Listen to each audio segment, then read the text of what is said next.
গাছটি কাটতে আইছি, যে গাছগুলানটি কাটতে হবে,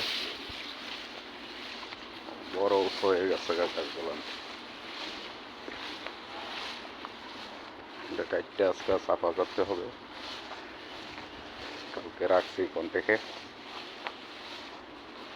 যে বাংলোর ভিতরে এই গাছগুলানটি এখন আইছি কাটার জন্য।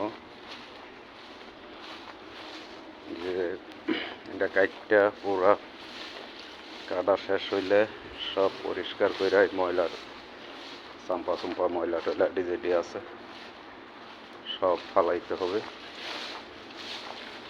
দেখা কতটুকু হয়েছে গাছ,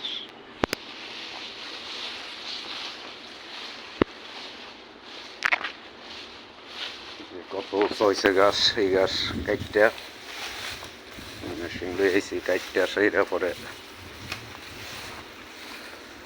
চাম্পা চুম্পা ফালাইয়া আবার ঝাড়ু ঝুড়ো দিয়া যাইতে হবে, চাপো দিয়া যাইতে হবে, চাপো দিয়ে ক্লিয়ার করে দিয়া যাইতে হবে। টাকা মাত্র 200 রিঙ্গিত, 200 রিঙ্গিত দিবে জায়গাটা কাটটা পরিষ্কার করে দিয়ে গেলে।